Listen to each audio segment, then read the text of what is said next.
Olá, irmãos. A nossa devocional de hoje é baseada no livro de Números, capítulo 13, do verso 16 ao capítulo 14, verso 9. Esse texto retrata o momento em que o povo de Israel estava na fronteira da terra prometida por Deus. Eles tinham sido libertos do Egito, caminharam pelo deserto e agora faltava muito pouco. De modo que, sob a orientação de Deus, eles resolvem fazer uma missão de reconhecimento da terra. Para essa tarefa, são escolhidos 12 líderes, a elite do povo de Israel, pessoas experientes, gente que já estava acompanhando aquela viagem desde o Egito, pessoas que foram testemunhas das 10 pragas, atravessaram um mar a pés enxutos, viram de camarote Deus manifestar sua glória no Monte Sinai, beberam da água que saiu da rocha, comeram do maná que diariamente caía do céu. Ou seja, eram pessoas que tinham um currículo espiritual excelente. Talvez poucos de nós teríamos um currículo espiritual a essa altura. Porém, eu gostaria que você entendesse que, em alguma medida, você também é um líder, uma líder. Porque pense na seguinte definição: líder, alguém que possui responsabilidades e exerce influência sobre alguém. Todos nós, desde a adolescência, estamos vivenciando essa realidade, isto é, possuímos responsabilidades e exercemos influência sobre alguém. Com o passar do tempo, isso vai aumentando. Temos maiores responsabilidades simultâneas e exercemos influência sobre um círculo maior de pessoas. Você estuda, trabalha, namora, faz curso, participa na igreja, você vai ter casa, vizinhos, conhecidos, colegas, amigos, filhos, relacionamentos, parentes. Agora, especialmente do ponto de vista do nosso relacionamento com Deus, todos temos responsabilidades espirituais e exercemos influência espiritual sobre alguém. Ou seja, você possui diante de Deus responsabilidades espirituais, mesmo se você não está exercendo-as. Você tem influência espiritual sobre alguém, ainda que seja uma influência negativa. Isso porque o reino de Deus não tem plateia. O reino de Deus não possui espectadores. Ou você está cumprindo suas responsabilidades, ou está vivendo de uma forma espiritualmente irresponsável. Ou você está inspirando pessoas a servirem ao Senhor, ou está influenciando o contrário disso. Voltando ao texto, lá foram os 12 líderes do povo de Israel para aquela missão. Após 40 dias inspecionando a terra, eles voltaram, trazendo a Moisés o relatório. E aí, vamos perceber como a ausência da fé, a incredulidade, traz sérias consequências na forma como exercemos nossas responsabilidades espirituais. Os primeiros problemas são de avaliação. A primeira frase do relatório deles foi: entramos na terra a qual você nos enviou.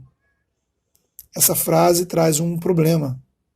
A questão é: quem realmente os enviou para aquela terra? Será que tinha sido Moisés? Teria Moisés feito uma pesquisa geográfica dos melhores lugares da terra e escolhido aquele lugar? A falta da fé, a ausência da fé, nos faz procurar culpados. O povo ignorou que essa história toda começou no Egito. Quem prometeu tirar o povo da escravidão e levar a uma outra terra foi Deus. Quem enviou Moisés ao Egito foi Deus. Quem fez milagres para tirar o povo do Egito foi Deus. Não foi Moisés quem prometeu aquela terra. Não foi Moisés quem os enviou para aquela terra. No entanto, a falta de fé me faz esquecer de Deus. E aí começamos a encontrar culpados. No deserto, a culpa é de Moisés. Na igreja, a culpa geralmente é do pastor. Se não, é de algum líder, ou mesmo é da igreja. A igreja agora quer que eu faça isso, faça aquilo, a igreja fez isso comigo, a igreja me colocou nesse cargo. Repare que quando dizemos essas coisas, nos referimos à igreja como se fosse alguma coisa da qual a gente não fizesse parte.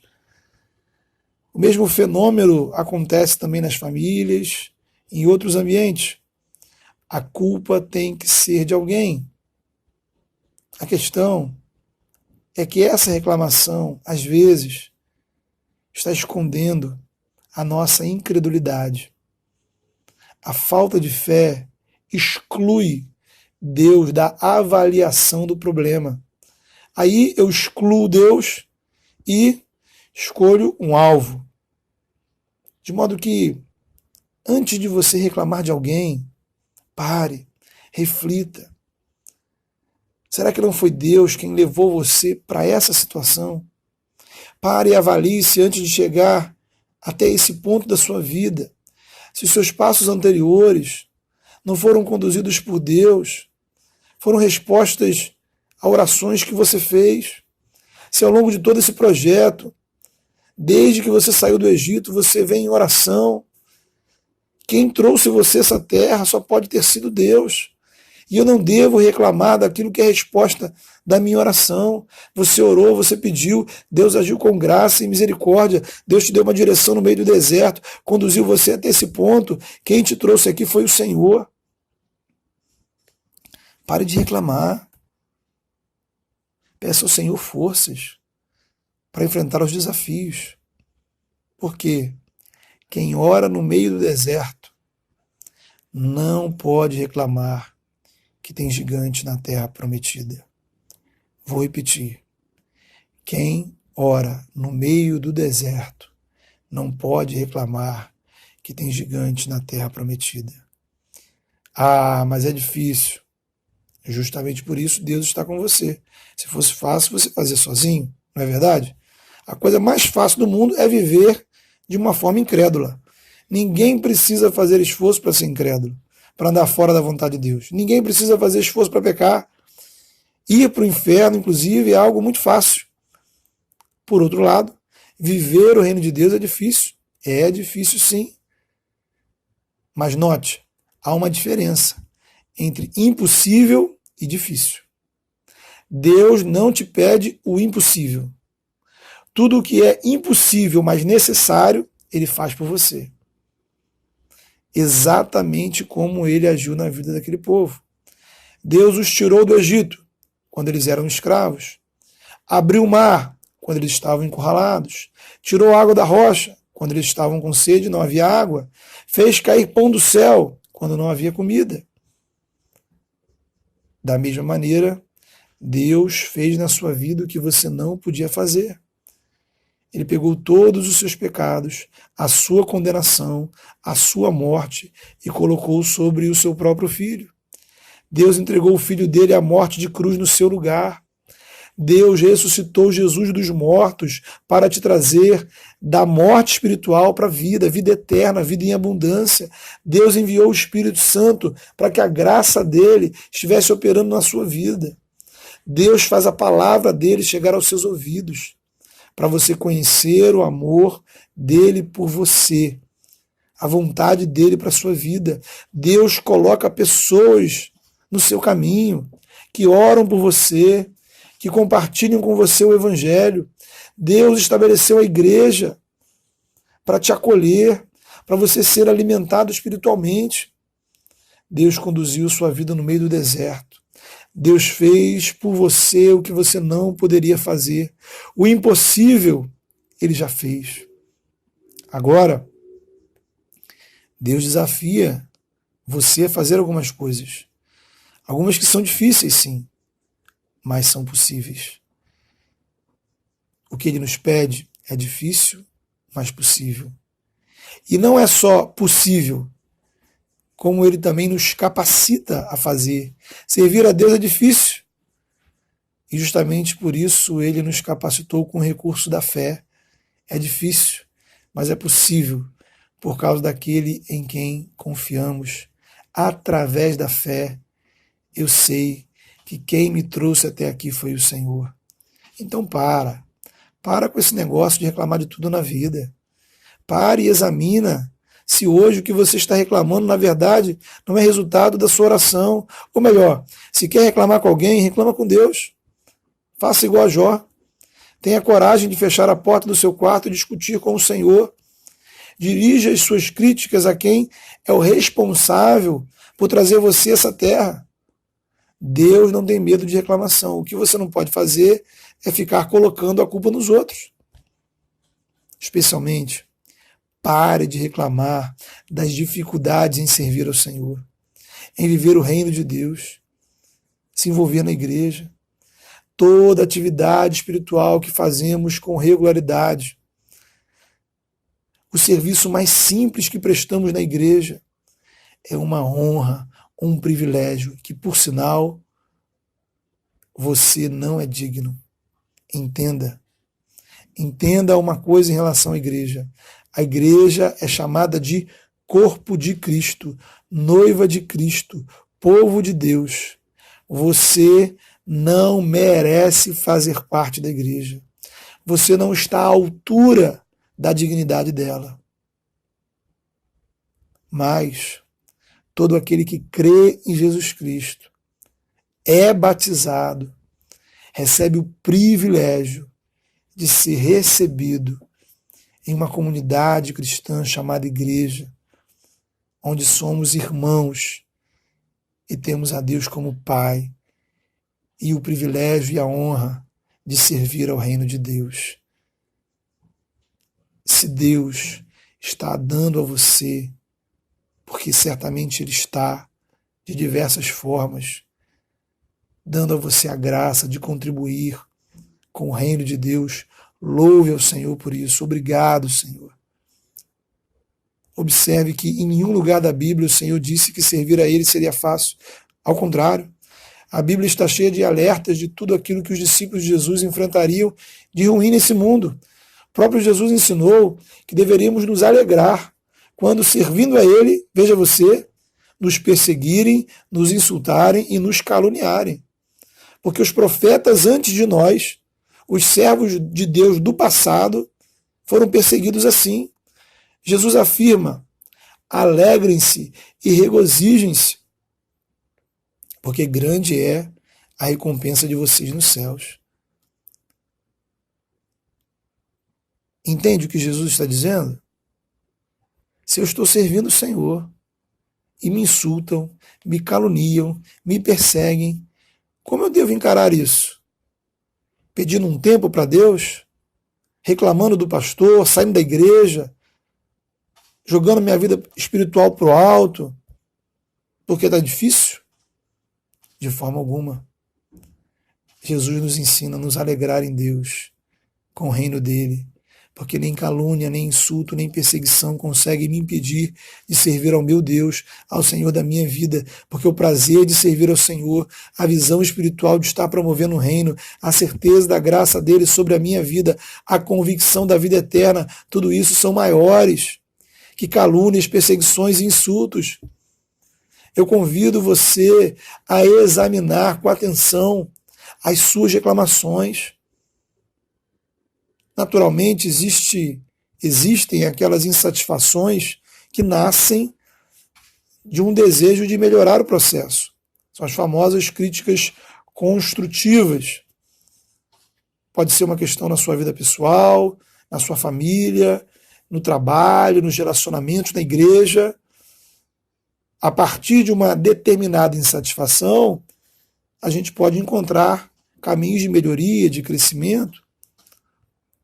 Agora, existe, sabemos, a reclamação incrédula.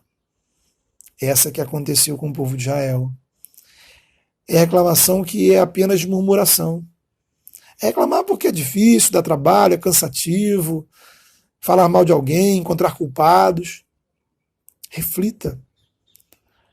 Será que por trás de toda a sua insatisfação não existe uma grande dose de incredulidade? Observe que a fé não cria ilusões. Seguir com fé não é achar que tudo será fácil. O Evangelho não esconde as dificuldades da vida. A Bíblia não existe para vender ilusões. A perspectiva da fé entende que deserto é deserto, gigante é gigante, provação é provação, cruz é cruz. A fé baseada na palavra de Deus, ela nos dá a real dimensão dos nossos problemas. Só que ela nos dá também uma outra interpretação dessas adversidades. Eu vejo o deserto, eu vejo a provação, eu vejo o gigante, eu vejo a cruz. Vejo também o poder de Deus. Vejo também a presença de Jesus. Vejo também a atuação do Espírito Santo. É como Deus agiu com Abraão. Deus conduz Abraão para olhar o céu estrelado e diz: Abraão, conta as estrelas, se é que tu podes. Deus nos faz sonhar com as estrelas. A fé abre perspectivas. Não seguimos em frente porque é fácil. Seguimos em frente em obediência ao Senhor e confiança no poder dEle, nas promessas dEle, na palavra dEle. A terra que eles inspecionaram tinha gigantes, sim. Isto é, homens muito altos para os padrões daquela época. Era natural sentir medo. Talvez nós sentiríamos medo. Fé não significa ausência de medo. Fé é fazer com que o medo não me paralise. Quando o medo vence a fé, acabamos não seguindo a vontade do Senhor. A falta de fé os levou ao medo, à reclamação, finalmente à rebelião. A falta de fé os levou a rejeitar a vontade de Deus. Disseram: naquela terra nós não pomos os pés. A rebelião sempre traz graves consequências. Eles foram impedidos de entrar na terra prometida. Já que reclamaram da terra, vão ficar sem terra. Por conta desse acontecimento, tiveram de viver 40 anos no deserto, até que toda aquela geração adulta morresse. Cuidado com as suas reclamações. Elas podem levar você à rebelião, e a rebelião pode fazer você morrer no deserto. Aí, você reclama da terra prometida com gigantes, e acaba ficando sem a terra prometida. Aí você reclama das dificuldades do reino, e pode acabar ficando sem o reino. O mesmo vale para a igreja, o mesmo vale para uma série de bênçãos na sua vida. Começamos essa reflexão pensando que todos nós estamos na posição de exercer responsabilidades e influência. 12 homens foram conhecer a terra, 10 voltaram reclamando, 10 voltaram incrédulos. Apenas dois homens não foram influenciados por toda aquela incredulidade. O nome deles é Josué e Calebe. Eles disseram: se Deus nos trouxe até aqui, Ele vai nos dar a vitória. A minha pergunta é: quem é você nessa história? Você está entre os 10 que influenciam pessoas por suas reclamações, murmurações, incredulidade, inércia espiritual? Será que suas palavras, ações têm levado pessoas a ficarem no deserto? Ou será que você está influenciando pessoas a servirem ao Senhor com fé, coragem e alegria? Será que você está ajudando pessoas a verem além das adversidades? Eu gostaria de convidar você a assumir alguns compromissos espirituais com Deus nesse momento. Em primeiro lugar, ore, peça ao Senhor para que a fé encha o seu coração. Peça ao Senhor: aumenta a minha fé, fortaleça a minha fé. Em segundo lugar, reclame menos, obedeça mais. Peça também ao Senhor que os gigantes sejam menos importantes que o teu amor, a tua graça e o teu reino. Pare de encontrar culpados. Cumpra suas responsabilidades com Deus.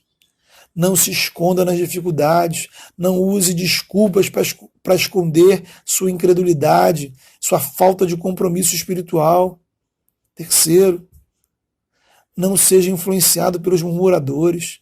Cuidado com a incredulidade disfarçada de reclamação. A incredulidade é contagiosa. Aqueles 10 influenciaram todo o povo, até Moisés e Arão foram levados por aquela onda. essa gente pode fazer você morrer no deserto. Você precisa andar perto de Josué e Calebe, gente que vai exortar, encorajar, incentivar você a servir ao Senhor com excelência. Deixe os reclamadores falando sozinho e siga a direção de Deus para a sua vida. Quarto lugar, seja um Josué e um Calebe na vida de alguém. Todo cristão precisa de encorajamento, dos líderes da igreja até as crianças, dos experientes aos novos convertidos. Pare com esse orgulho bobo de achar que sua vida espiritual está sempre bem. Você precisa ser encorajado, sim. Você precisa que alguém ore por você, ore com você, sim. Porque Deus tem mais para a sua vida espiritual do que você está vivendo. E em quinto e último lugar, meu irmão, minha irmã, olhe bem para a terra onde o Senhor trouxe você. Com gigantes ou não, se o Senhor te trouxe até aqui, Ele está com você. Então, vai para cima. Lute a luta que vale a pena, que é a luta do reino de Deus. Deus abençoe. Pense nisso. Amém.